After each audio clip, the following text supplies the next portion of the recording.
Hello students and welcome to the second lecture. हमारे second lecture का जो topic है that will be Bohr model of the hydrogen atom. इसमें हम hydrogen atom के energy levels और एटम के जो इलेक्ट्रॉनिक स्ट्रक्चर है उसको स्टडी करेंगे और कौन सी थ्योरी यूज़ करेंगे that will be Bohr model. First lecture में हमने डिस्कस किया था स्पेक्ट्रम के बारे में, तो अभी हम उसके क्वेश्चन जो है वो सॉल्व करते हैं। क्वेश्चंस पे आते हैं।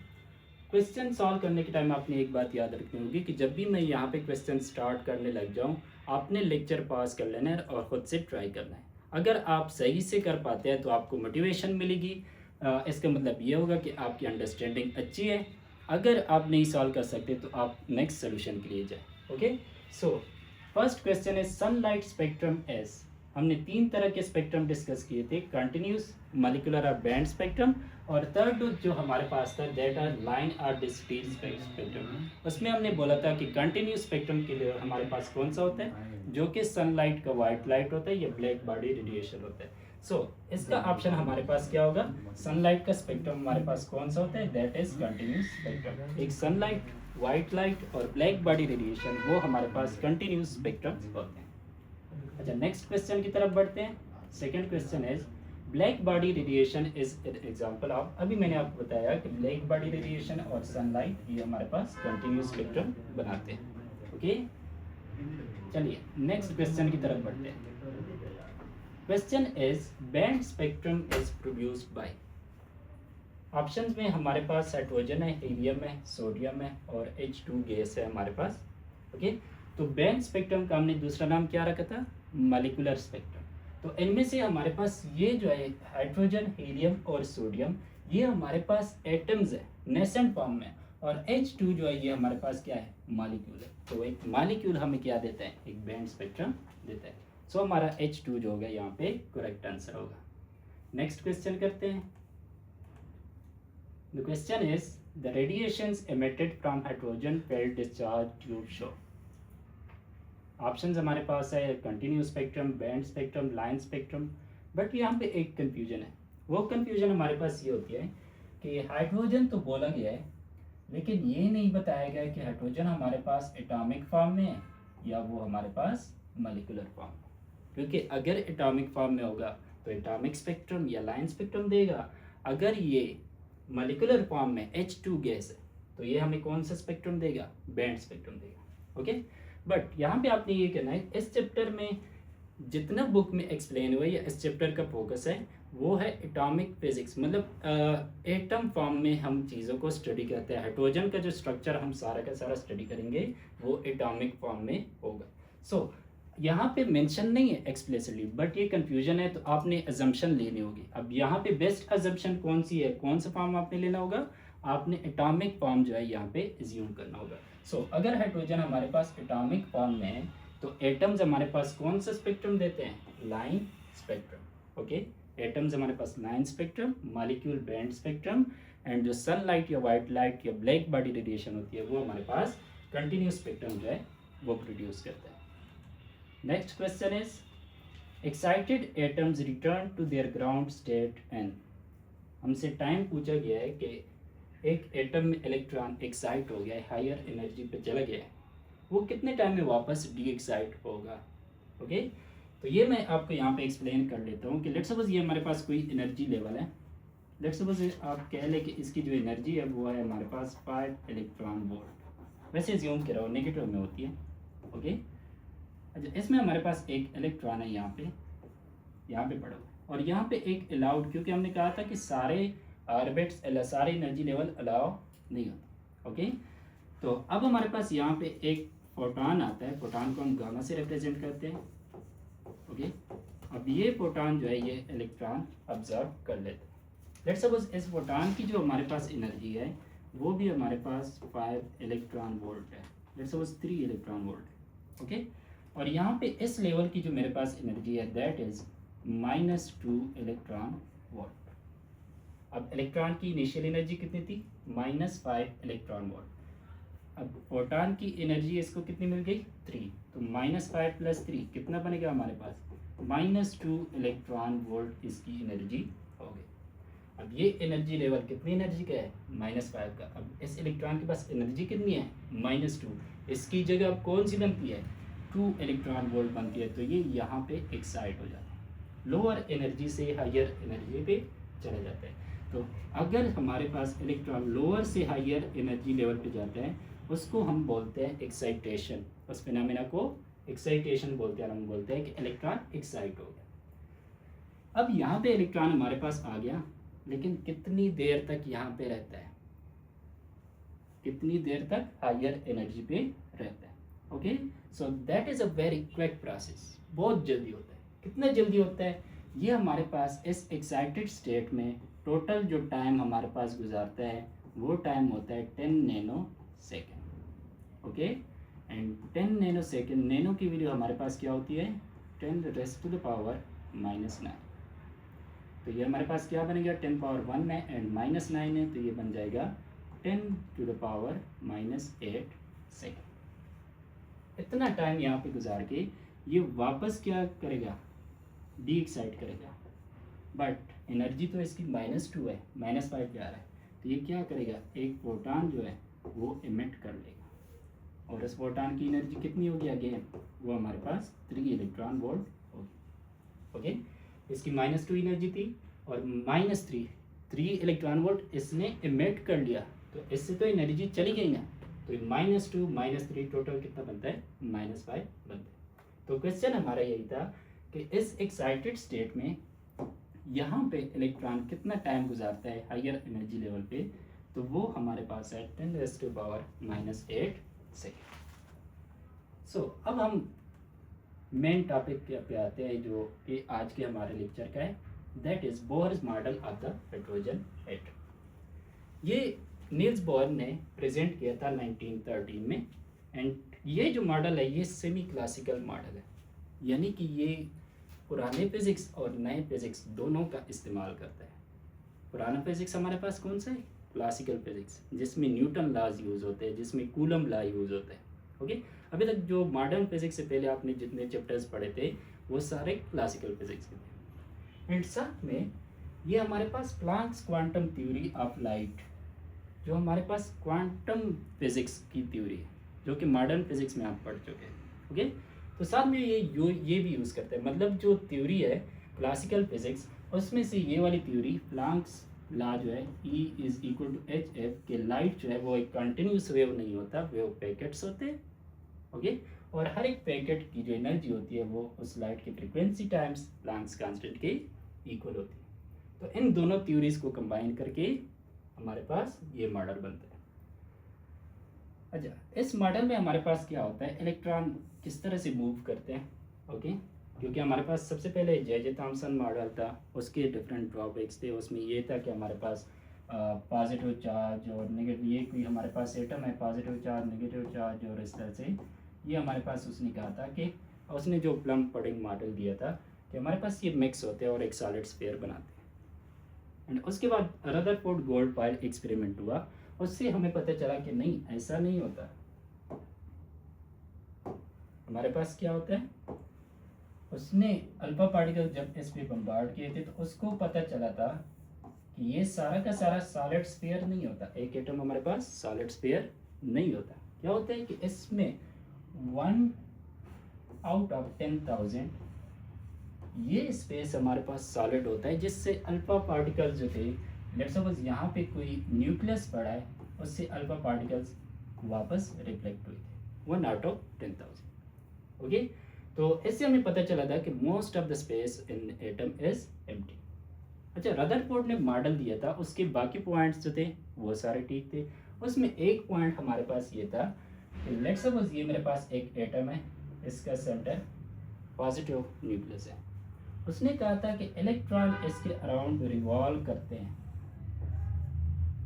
और साथ साथ में जब भी इलेक्ट्रिक फील्ड में जो चार्ज होता है वो मूव करता है तो वो हमारे पास एनर्जी रेडिएट करेगा, एनर्जी लॉस करेगा। ओके, जब एनर्जी लॉस करेगा तो इसकी एनर्जी जितनी लॉस होगी तो हमारे पास क्या होगा, इसका जो रेडियस है ये कम होता जाएगा, और जब ये कंप्लीटली अपनी एनर्जी लॉस करेगा ये न्यूक्लियस में गिर जाएगा।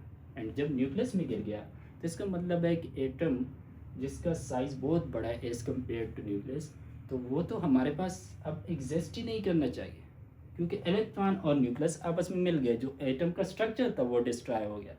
तो इस पॉइंट की वजह से ये हमारे पास रदरफोर्ड मॉडल का ड्रॉबैक था, ओके, कि हमारे पास रदरफोर्ड मॉडल के अकॉर्डिंग स्टेबल एटम जो है वो यूनिवर्स में एग्जिस्ट नहीं करने चाहिए थे। बट आप देखते हैं कि हमारे पास सारा मेटल्स जो है, सारा मेटल जितनी भी चीज़ें हैं, एलिमेंट्स है, कंपाउंड्स है, वो सारे एटम से बने हुए और एटम स्टेबल्स है, ओके। तो इस ड्रॉबैक को हम अब कवर करेंगे। तो बोहर मॉडल हमारे पास क्या होता है कि इलेक्ट्रॉन रिवॉल्व करते हैं around the nucleus in circular orbits. Orbit की शेप हमारे पास क्या होती है, सर्कुलर ऑर्बिट। और जब ये सर्कुलर का बोला गया तो इसका मतलब है कि हमारे पास 2 डायमेंशनल होते हैं, स्फेरिकल शेल नहीं है, हमारे पास क्या है, 2 डायमेंशनल है। जिस तरह हमारे पास प्लैनेट्स और सन का सिस्टम होता है, सोलर सिस्टम। अच्छा, ये सर्कुलर ऑर्बिट में, अच्छा अब एक बॉडी है मूव कर रही है, तो न्यूटन लॉज में, लाइक क्लासिकल फिजिक्स भी हम यूज़ कर रहे हैं ना, लाइक आधा क्लासिकल फिजिक्स यूज़ करेंगे और साथ में प्लांक्स लॉ जो है वो भी यूज़ करेंगे। तो न्यूटन लॉज तो कहते हैं कि एक बॉडी अगर मूव करे उस पर जब तक फोर्स नहीं लगता वो स्ट्रेट लाइन में मूव करेगी। तो अब क्या रीज़न है, कौन सा ऐसा फोर्स है जो कि इस इलेक्ट्रॉन को कंपेल करता है कि वो सर्कुलर ऑर्बिट में रहे? दैट फोर्स आपके ज़हन में क्या होगा?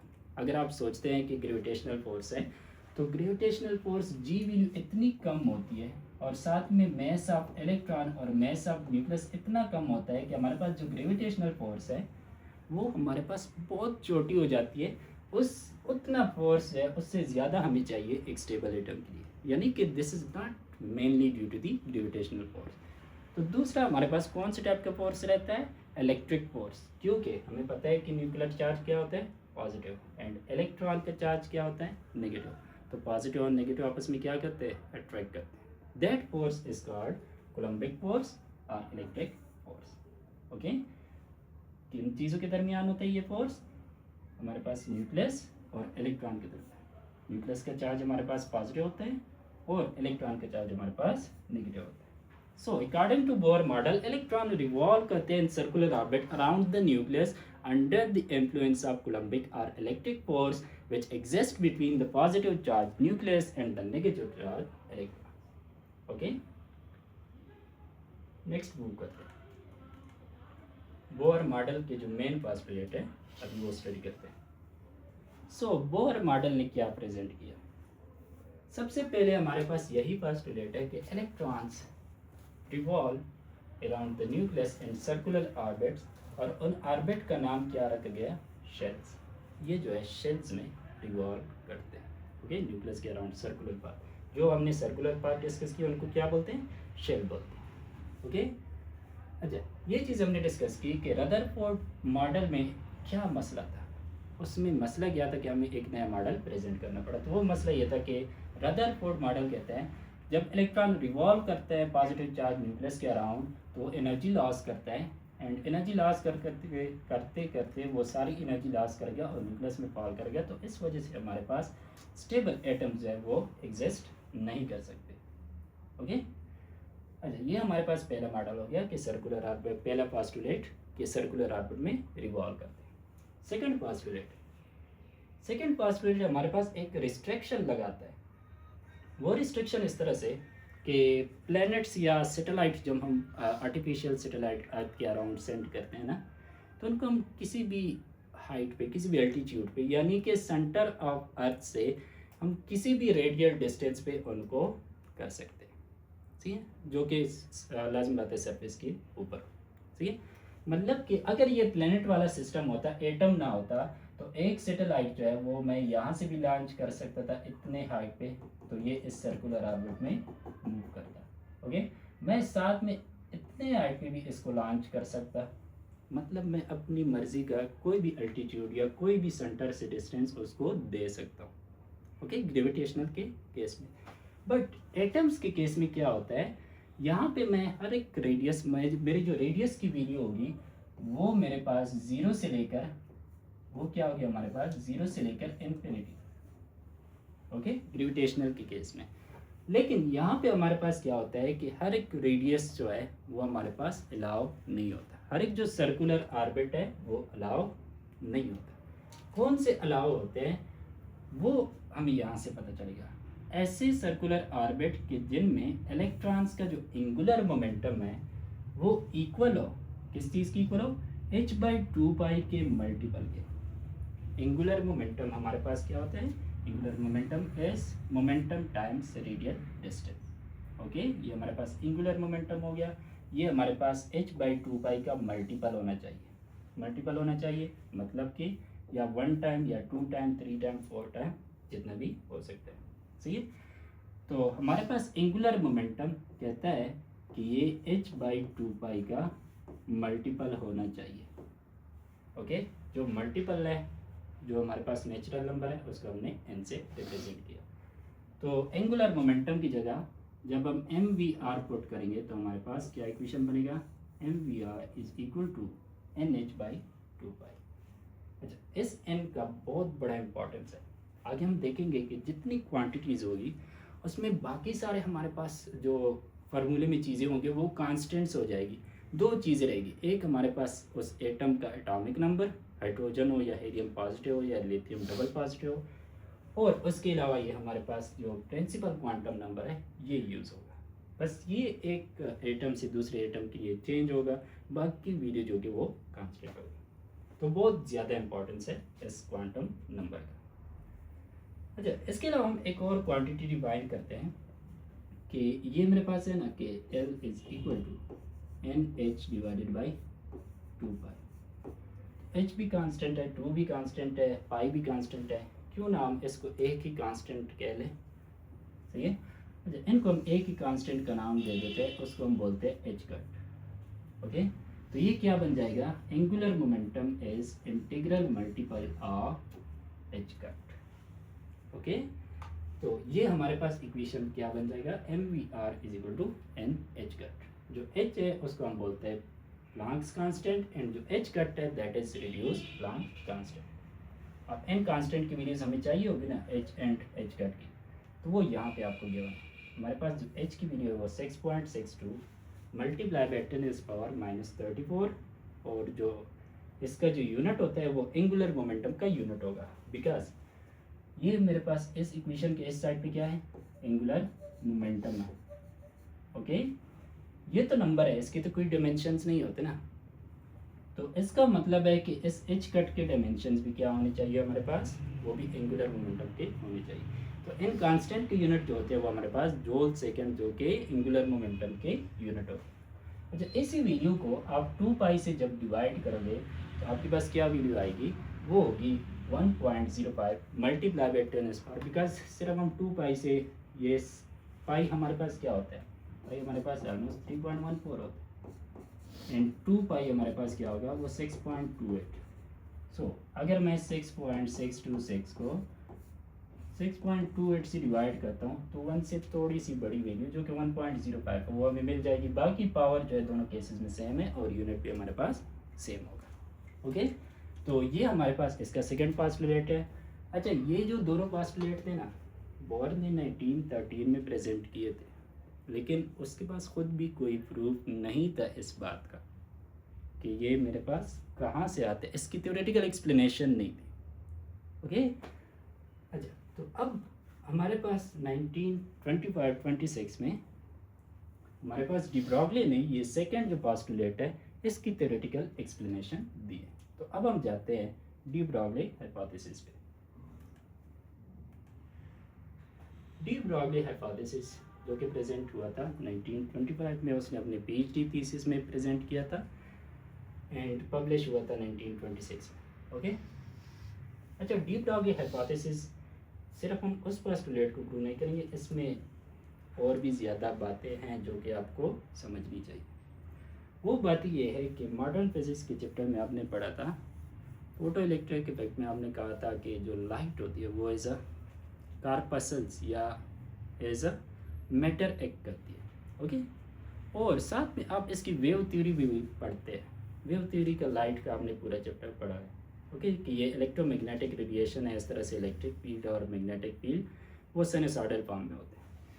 तो ये तो प्रूव हो गया था उस टाइम पे कि लाइट जो होता है वो हमारे पास एज अ वेव भी एक्ट करता है, एंड लाइट जो होता है यानी सारे के सारे लाइट, जब भी आज के बाद जब भी आप लाइट का नेम सुनोगे आप सिर्फ विजिबल लाइट को कंसिडर नहीं करोगे। ओके, लाइट, इस विजिबल लाइट से नीचे भी इंफ्रारेड और रेडियो इतने सारे वेव्स होते हैं। ओके, माइक्रोवेव्स और रेडियो वेव्स। माइक्रोवेव्स आप नाम सुनते हैं, जो हमारे पास ओवन होता है उस चीज़ में यूज़ होता है। रेडियो वेव्स जो हमारे पास रडार सिस्टम या इस तरह की चीज़ होती है उसमें यूज़ होते हैं।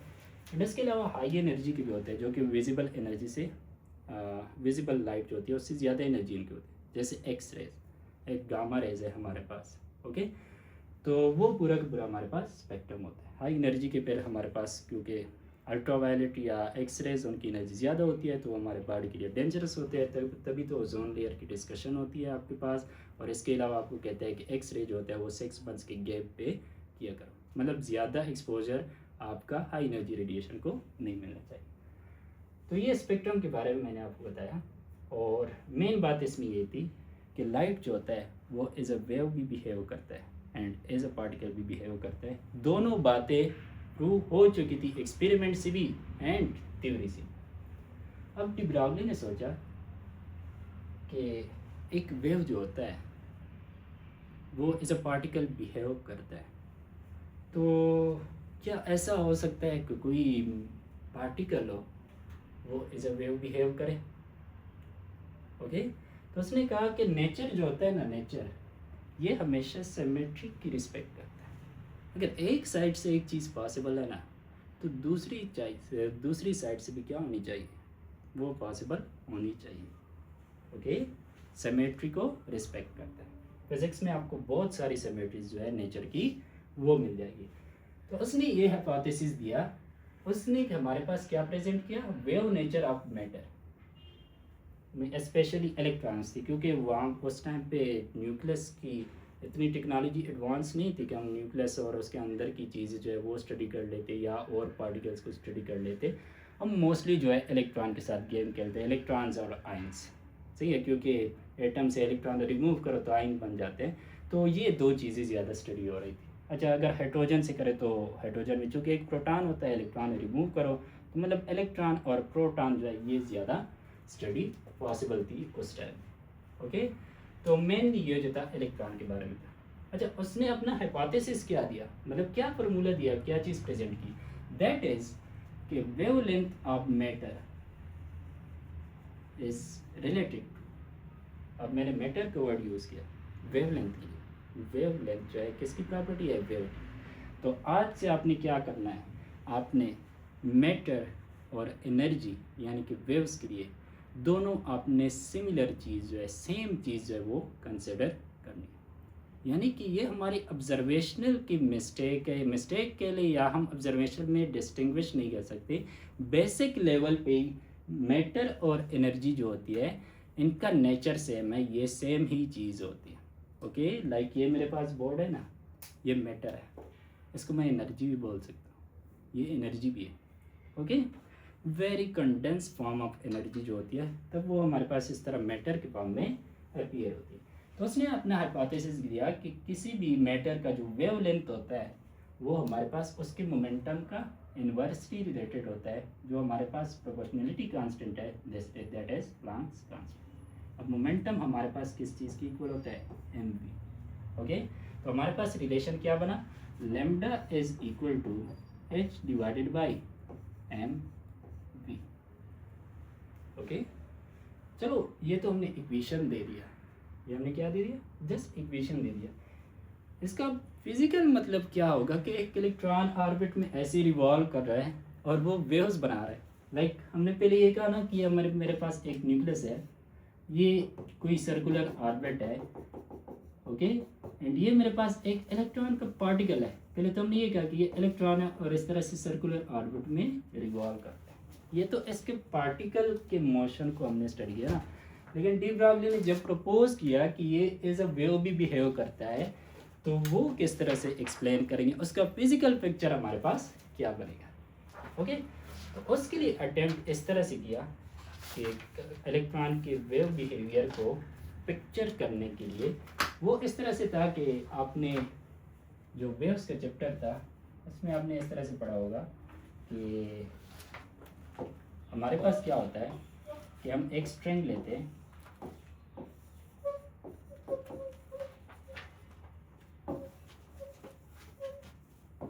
हम एक स्ट्रिंग ले लेते हैं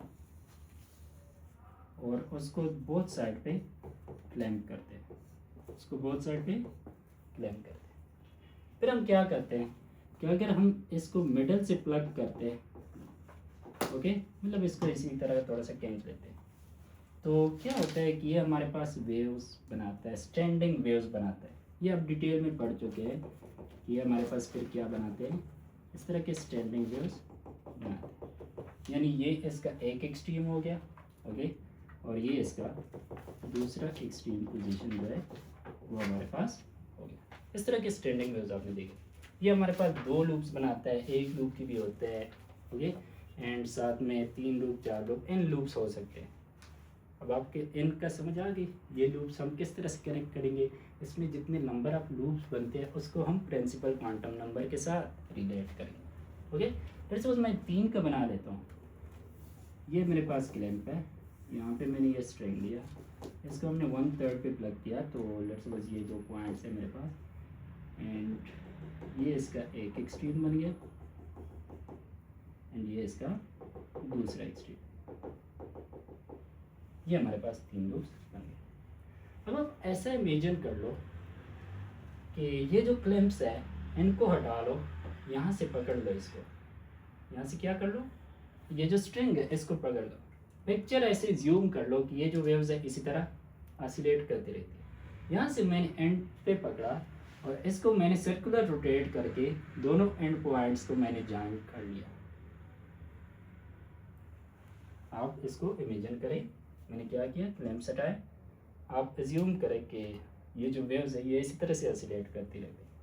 यहाँ से मैंने दोनों एंड से पकड़ा, इसको उठा के मैंने ये जो एंड पॉइंट्स थे दोनों को ऐसे सर्कल बन गया, ओके।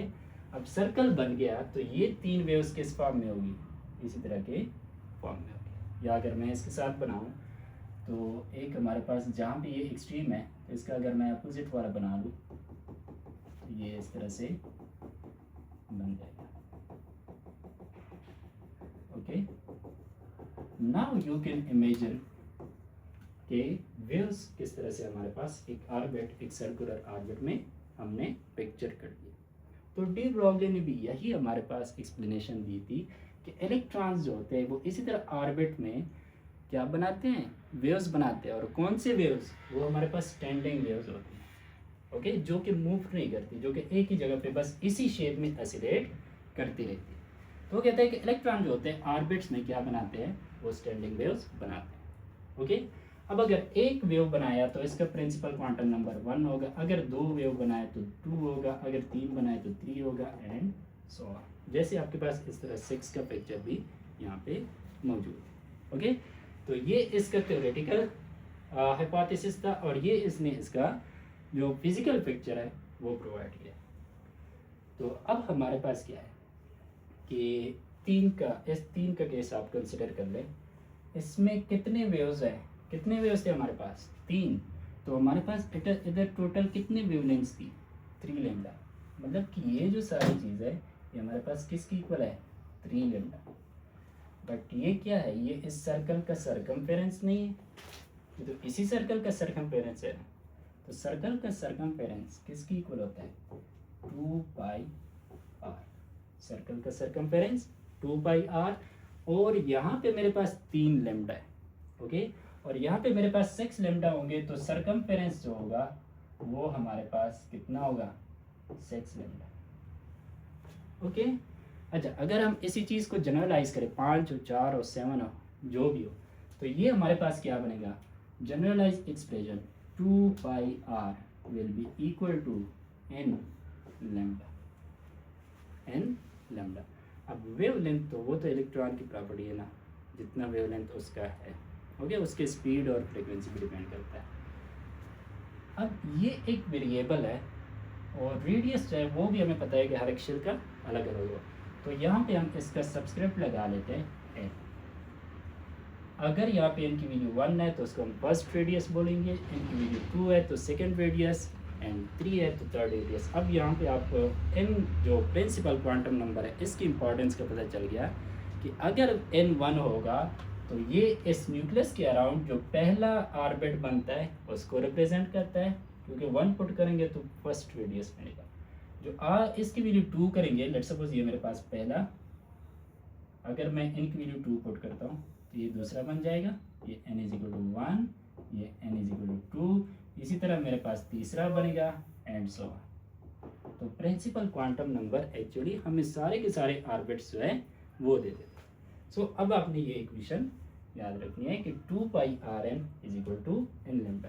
अच्छा, इस इक्वेशन को अगर हम लेमडा के लिए सॉल्व करें तो lambda will be equal to 2 pi r n, ये सबस्क्रिप्ट एन है, ओके, यानी कि मल्टीप्लाई आपने नहीं करना, और यहाँ पे हमारे पास क्या बन जाएगा, एन बन जाएगा, ओके। ये हमने स्टैंडिंग वेव से ये वाला इक्वेशन डिराइव किया। डी ब्रॉगली ने कौन सा इक्वेशन दिया था, lambda is equal to h divided by m y. तो ये भी मेरे पास लेमडा है, ये भी मेरे पास लेमडा है, दोनों साइड पे, लेफ्ट साइड पे लेमडा है ना, तो इसका मतलब है कि राइट साइड भी दोनों के इक्वल होंगे।